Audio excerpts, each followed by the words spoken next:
Good evening. You're listening to my video series on the Whole Healing Dental Network, and this title, or tonight's topic, is how vitamins and minerals help you sleep.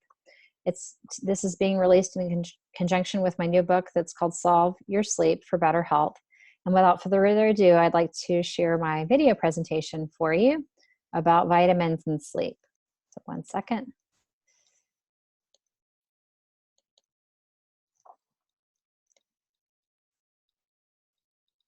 Let's see. So tonight we're talking about how sleep is affected by vitamins and minerals. And in our standard American diet these days, a lot of us aren't getting the vitamins and minerals that we really need to live well. So a lot of us run a chronic deficiency in a number of vitamins, but in particular, we're going to be talking about certain ones: magnesium, B12, B6, zinc, copper, and vitamin K, and magnesium and iron, and explaining how those particular ones directly affect how we sleep and how much we sleep, how long we sleep, how well we sleep, and what you can do to improve your sleep by being aware of these vitamin and mineral interactions with sleep. So this particular illustration is demonstrating how we absorb our vitamins and minerals in different parts of our GI tract. So you might notice that in our stomach, we absorb copper, iodine, and further on down, we absorb magnesium and iron, again, some more copper, and some of our vitamin K, some of our vitamin Bs, like niacin, riboflavin, thiamine. And then further on down, we absorb our vitamin D, and again, vitamin K, even below that, into the large intestines. And when we take stomach acids, that can impair how we absorb a number of vitamins, and other pharmaceuticals as well can impair how we absorb other vitamins and minerals. So we'll be reviewing those interactions in this webinar as well tonight. So we're going to start with vitamin B12. Vitamin B12, as you can see, is actually related, or it's in a lot of these foods. Those would be lean meats, cheeses, fortified cereal, some mushrooms, seafood. And when you have vitamin B12 deficiency, you can have issues with tiredness, dizziness. You might tend to need to sleep longer.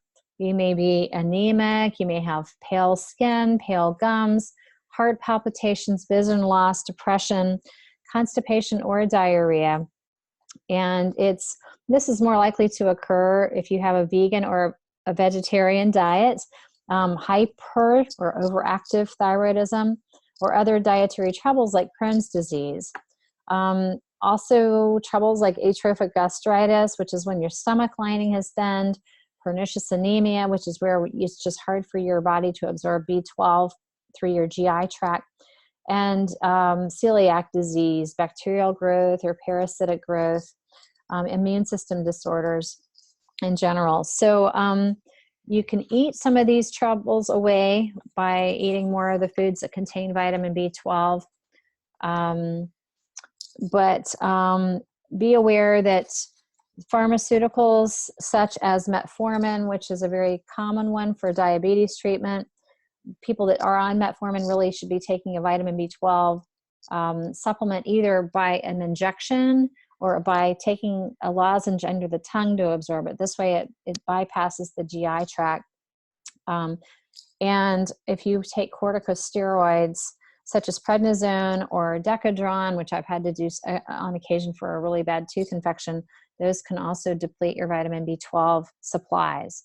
So be aware of that, and you might consider supplementing because it will affect how tired you just feel in general. Our next vitamin we're going to discuss is vitamin B6, also known as pyridoxine. Vitamin B6 has been studied in patients who have a significant emotional loss and who are experiencing grief. So one of the side effects of not having enough vitamin B6 is depression. Because B6 is a cofactor for enzymes in the biosynthesis pathway for serotonin, a deficiency of B6 is associated with one's ability to make serotonin and receive good sleep. So they're doing some studies with people that have Parkinson's disease, because a lot of the people with Parkinson's disease have a dysregulation between the serotonin and dopamine pathway. So some of those people take B6 as a supplement. B6 is involved in over 150 enzyme reactions that help you digest the fats, carbohydrates, and proteins that you eat. And the vitamin B6 also helps you make hemoglobin so that you can absorb iron into your tissues. So as I was saying, a sign of B6 deficiency might be moodiness or depression, sometimes skin rashes, cracked lips, tingling in the hands and feet, and overall just tiredness. But some people even go as so far as to have seizures or overall weakened immune system. And these people generally carry a high homocysteine level, a high inflammatory chemical level. And one of the other, or some of the other troubles that are linked to this high homocysteine level because of a vitamin B6 deficiency include Alzheimer's, heart disease, and risk of stroke goes way up when you have a vitamin B6 deficiency. This is not one of those vitamins that's tested. Your levels are not generally tested in a routine blood test. So a lot of people will kind of base things on their side effects or their symptoms to determine if they might benefit from supplementing with a vitamin B6. Foods that contain B6 are going to include your meats, pork, poultry, fish, whole grains, oatmeal, brown rice, wheat germ, things that come from whole foods types of sources, non-processed foods, vegetables, soya beans, ricotta cheeses can also help you meet your vitamin B6 deficiencies or just get enough in your diet. B6 is a water-soluble vitamin. So with any water-soluble vitamin, you can store some of it, but not a great supply of it. So you need to have a regular intake of B6 to have an appropriate amount for all those enzyme processes to work. So there are some drugs, pharmaceuticals, that deplete you of your vitamin B6 supplies, and those would include antibiotics of most kinds. Let's back up a second. Antibiotics of most any kind, but also things that are used typically for tuberculosis infections, which would be like isoniazid and ceramycin, or valproic acid, also known as Depakote, which is used to treat depression, levodopa and cataprest or clonidine, theophylline, which is used for respiratory health, and estrogen therapy replacement can cause lowered vitamin B6 levels. So I think a lot of people ought to be taking a B complex on a regular basis. A B complex indicates that it's going to have a lot of the vitamin Bs all in one capsule. And we'd recommend that you eat food, a little bit of food, something a little bit with a little bit of protein or fat in it, like a little piece of cheese with your vitamin B6 complex, because the B12 is going to be a fat-soluble vitamin. Most of the Bs are water-soluble, but it just helps you absorb the max. And the reason that they are often packaged together is a lot of the vitamin Bs work synergistically, which means that if you absorb one, another vitamin B helps you absorb that first one. And the first one helps you absorb the third one, and the third one helps you absorb the second one. And they all just sort of work together. And so it's helpful to take a dose where they're all grouped together like that. They're not typically all separately measured in a routine blood test. And now we're going to move on to vitamin D. And the most common way to supplement vitamin D is the vitamin D3, and that would be with sunshine. And but you can get it from dietary sources, which we will cover here in just a moment. And they're very similar to some of the other vitamins and what you should be eating to achieve appropriate levels just from diet. But about 15 minutes a day of sun is oftentimes adequate to get a lot of us our vitamin D that we need. We are born with some sort of a predilection based upon our latitude when we are born. This is what medical research shows. So if we are born further away from the equator, we generally will run a chronic sort of over our lifetime, we're going to have a need for some reason to supplement with vitamin D. And if we're born closer to the equator, it seems to convey some sort of a lesser need to actually supplement. But vitamin D, like I said, it's traditionally gotten through sun, so we have lesser amounts of it generally in the wintertime when our days are shorter if you're in the northern hemisphere. And low amounts of vitamin D are also often associated with depression. Sometimes people attribute it to seasonal affective disorder, SAD, and also a weakened immune system. Low serum vitamin D levels are also related to sleep disorders as well as many other poor health conditions, including the onset of autoimmune disease. Vitamin D also functions to affect the balance between calcium and phosphate, and it affects muscle function, and it affects immune response capability, and assists with nerve and heart function. Vitamin D deficiency symptoms can appear or be in comorbidity with muscle weakness and inflammatory diseases like diabetes, heart disease, cancer, and multiple sclerosis, MS. Poor gut health is related to your body's ability to absorb vitamin D. Healthy fats in the diet helps you to absorb vitamin D from foods. And healthy fats include natural vegetable oil such as olive oil, flax oil, walnut oil, and coconut oil from raw butter or ghee, which is popular in Ayurvedic or Indian medicine. Having a healthy gut flora promotes better absorption of nutrients in the intestines, including vitamin D. Magnesium supplements also help with vitamin D absorption because it's used to make enzymes responsible for absorbing the vitamin D from dietary sources. So most Americans are reportedly low on magnesium, and studies show people are maybe between 60 and 85% of Americans are chronically low on magnesium. So if you are low on magnesium, you're not going to be able to absorb your vitamin D very well. So I often will recommend that people supplement not only with vitamin D, but also magnesium so that they can absorb the vitamin D that they're taking. And so then the next question might be, well, how much vitamin D should I be supplementing with? Well, vitamin D is one of the vitamins that is measured when you get a routine blood test.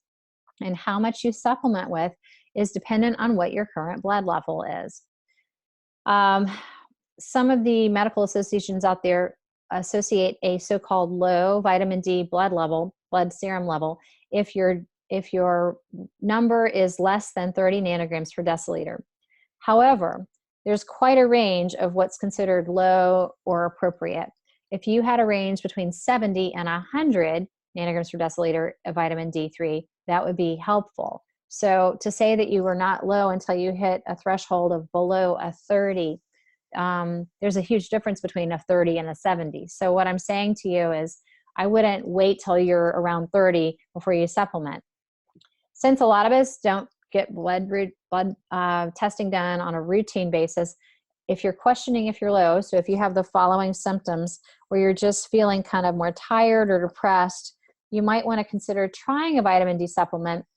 And I would suggest a dosage of 5,000 units or milligrams a day. But here's the thing, you really do want to get yourself to a physician or to a laboratory that will test your blood. In my area, there's a place called Any Lab Test that's a franchise throughout a lot of states, and have them maybe run a test for you because you want to get around the 70 mark, not around the 30 or below mark. And you want to stop taking any sort of supplement for vitamin D about 10 days before your blood test. Because if you take a supplement and then go get tested, it's going to show that you have a level that's really not totally accurate of vitamin D. So stop taking your supplement about 10 days before your blood test, get your blood tested, and then if you're maybe more like in the 30 range or even lower than that, I've had some patients lower than that. Some people even supplement with like 25,000 units every few days, which is a lot more than 5,000 units every day, or it could be. So after you've been supplementing, you might want to get retested.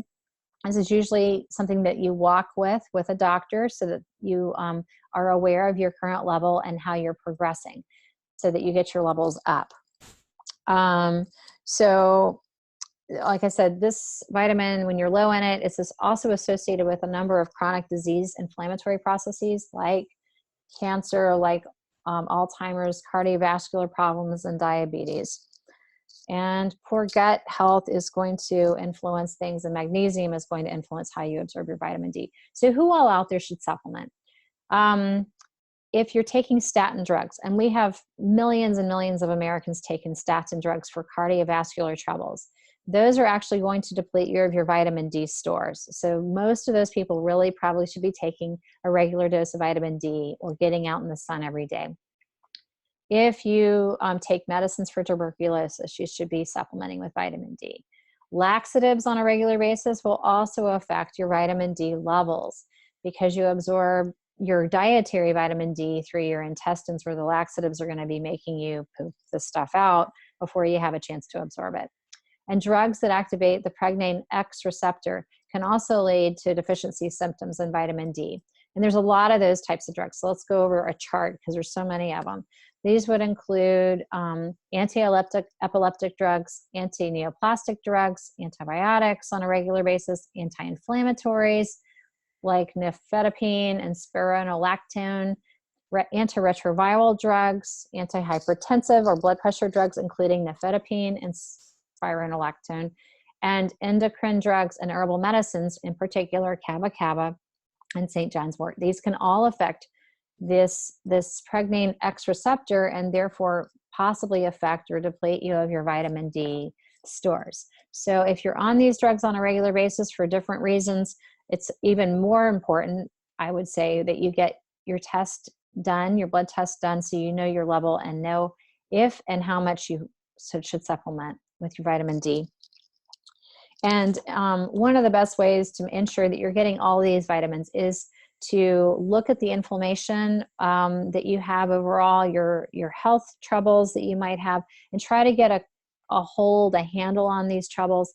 If you have a diet that does not contain a lot of whole foods, or potentially contains a lot of alcohol and sugar and things that are going to inflame your body, it would be really helpful for your health overall to cut down on these so that you can best absorb the vitamins that you have.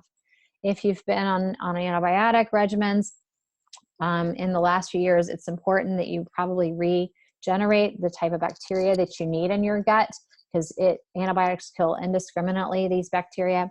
If you're on H2 blockers or proton pump inhibitor drugs for acid reflux, that shows a chronic inflammation generally in the gut too. So you want to talk with your doctor about getting off of those and trying to get back onto a whole foods anti-inflammatory type of diet. So that's about vitamin D. And now we're going to talk about vitamin K. Most people don't really run low on vitamin K. It's fairly easy to get adequate vitamin K supplements through your diet. The highest at-risk population for a vitamin K depletion would be infants. And infants, they can generally give them a shot at birth if they find that they're low. But if you have a deficiency in vitamin K and you're an adult, a lot of those adults tend to imbibe or enjoy a regular amount of alcohol. One of the signs of a vitamin K deficiency is going to be if somebody bruises very easily or they have difficulty forming blood clots. Foods that contain vitamin K are going to include your green leafy vegetables, oils and soybean, cottonseed, canola, and olive oils. Avocados would be good too. And these would be suggested supplements if you feel the need to supplement. I have seen some really excellent high quality supplements that include vitamin D3 and vitamin K together. And I would recommend those. The suggestion has been that if you have a lot of D3, you might absorb it better if you have it paired with vitamin K, and it tends to build up less or contribute less to the person developing atherosclerosis or hardening of the arteries if they're teamed together as a supplement, if you're taking a supplement instead of eating these vitamins. And in the dental office, if somebody is low on D3, some medical research supports that you will see a change on their dental x-rays of their teeth, and where the nerve chamber is on the teeth, that nerve chamber will be shaped, it's kind of interesting, sort of like a chair where it's uneven. It's the pulp chamber, the nerve chamber doesn't look peaked at the same levels on the front and the back sides of the tooth. It'll be sloped. So we talked about how D3 is affected by statins, tuberculosis drugs, and K is often helpful to be paired with D3. And now we're going to be talking about iron. So low levels of iron have been found to cause a shorter sleep duration in adults and infants. With iron deficiency anemia, infants are more likely to wake up during the night and sleep for less time. And they may have a delayed onset of non-REM sleep spindles, which affects when they start into their REM sleep, which is your best like physical healing type of sleep where you have good dreams. This trend may even set the infant up for altered patterns between stage 4 and stage 3 sleep. When we're babies in the first couple of years of life, we're trying to establish regular sleeping patterns. So when you go to your pediatrician with your newborn or your toddler and you're being told that your toddler or newborn has low iron, you really want to take heed and pay attention to that. For my older toddler, I had one that was low in iron. We found that raisins were very helpful as a nice source of iron. But the gummy vitamins generally don't contain iron. So you want to use usually a chewable type of vitamin, and supplement with foods like meats. Indications of low iron would include extreme fatigue, weakness, pale skin, chest pain, fast heartbeat, headaches, dizziness, cold hands and feet, and a bald tongue, brittle nails.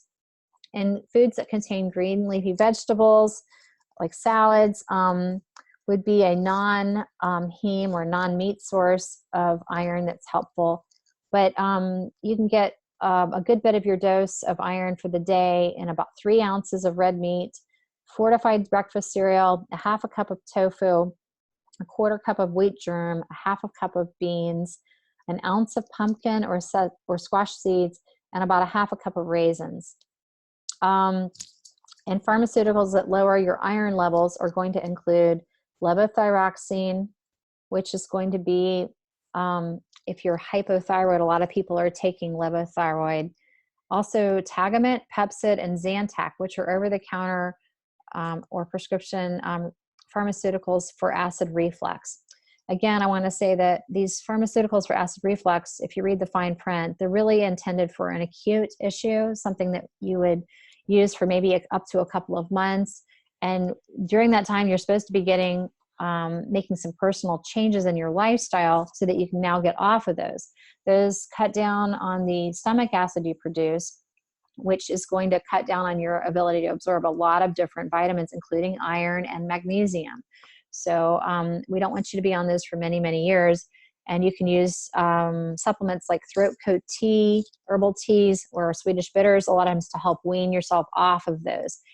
But also the book, The Acid Watcher's Diet by Dr. Jonathan Aviva is helpful, but walk through this journey with a healthcare provider in your area if you were needing to get off of these drugs.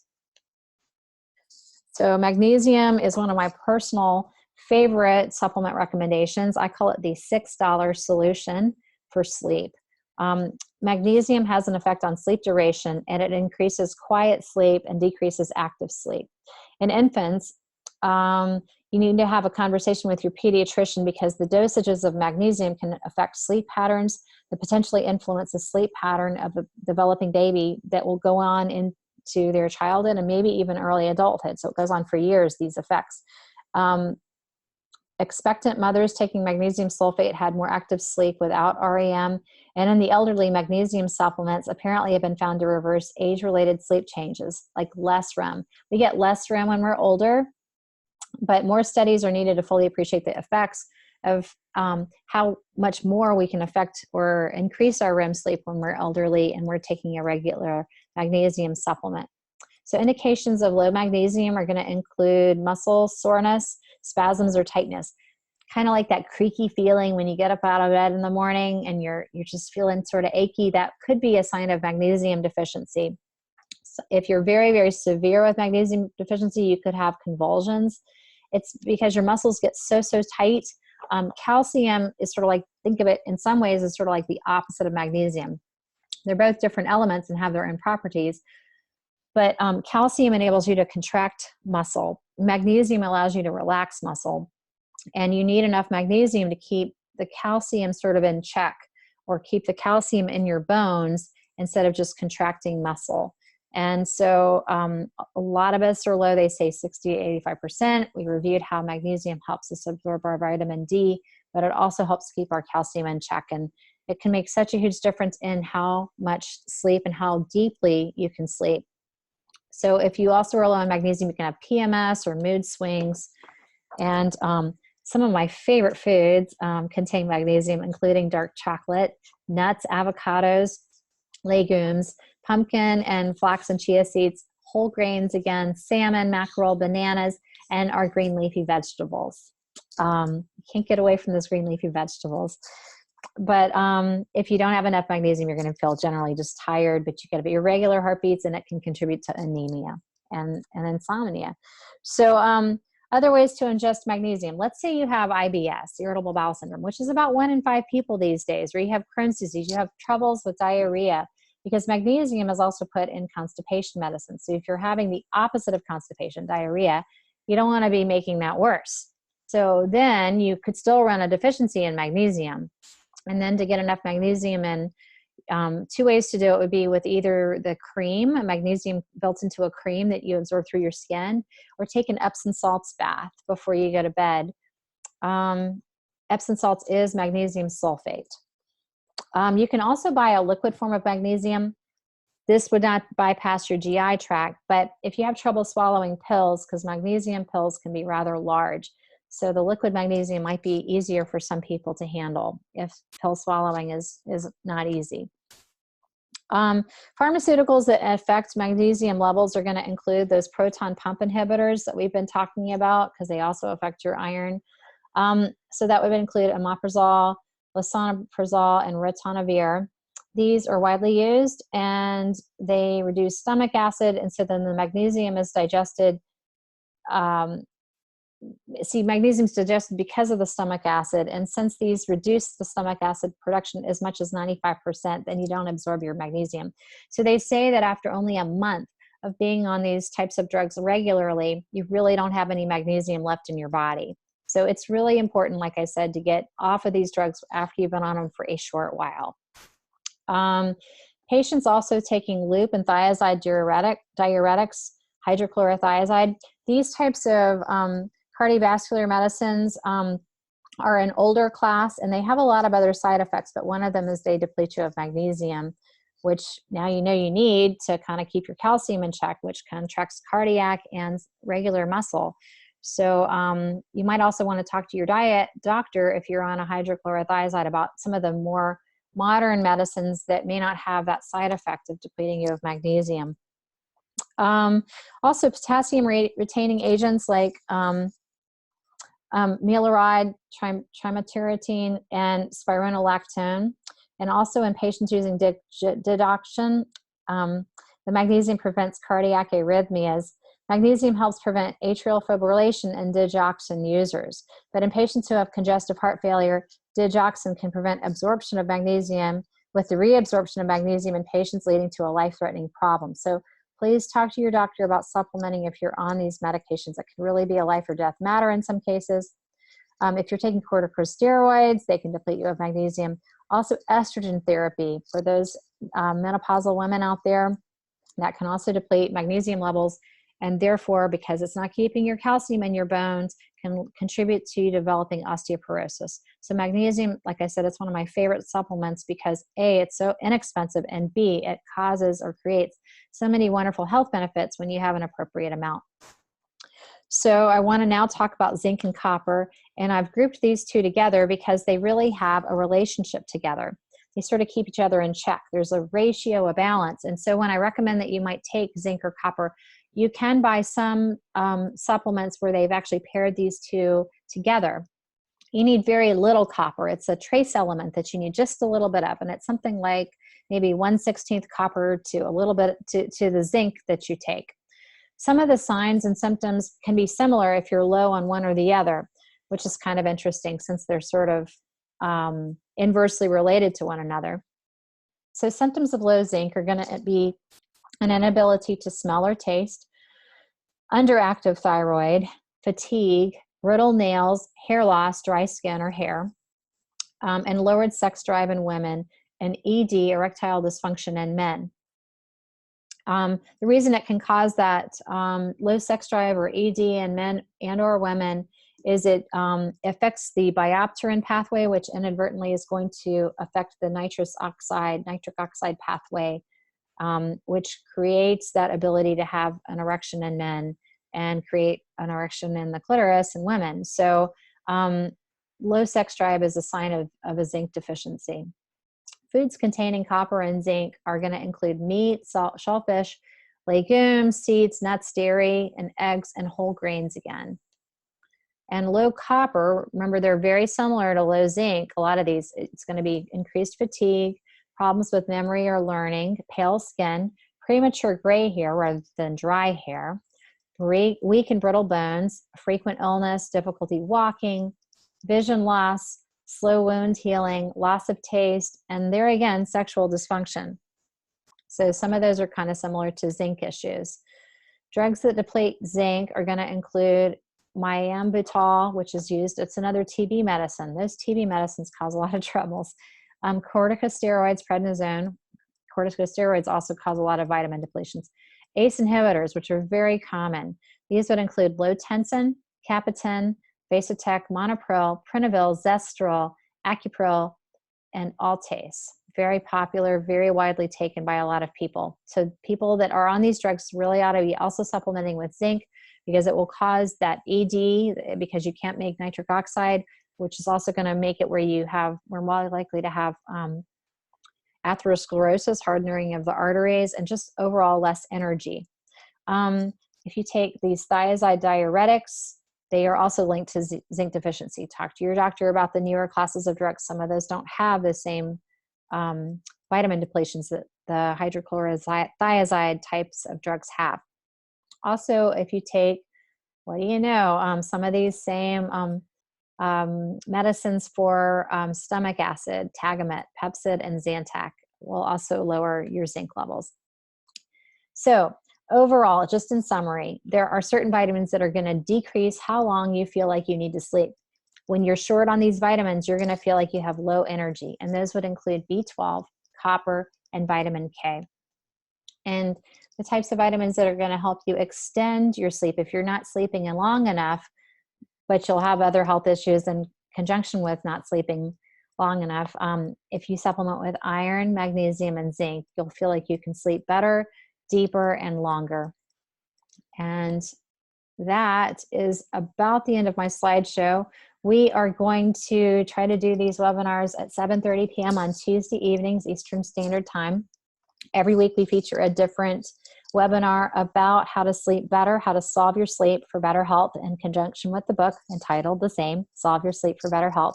My name is Dr. Amy Dayries, and at the end of each of our presentations, we're going to do a little question and answer session. For any of you out there listening, I'll be live at that point where I'll try to answer any questions you have. If you're reading along in the book or you have a question about the presentation for that evening, I also offer coaching sessions via Zoom if you're not able to come into my dental office. But I really love treating people that have sleep issues from a multifactorial position. It's not always even parts of the work that I do, but I can send you to someone or help you find someone who can help you get, for instance, like a blood test. I don't do blood testing, but I can talk to you about what you should see in your blood test. Because if we create more awareness out there, we'll have you being able to sleep better and overall live a better life, a more fulfilling life, hopefully, that's healthier. So thank you all for listening, and I look forward to seeing you potentially next Tuesday. And hopefully, if you have any questions, I'll hopefully have a very helpful answer for you. That's in my heart what I wish for you. See you soon. Thank you.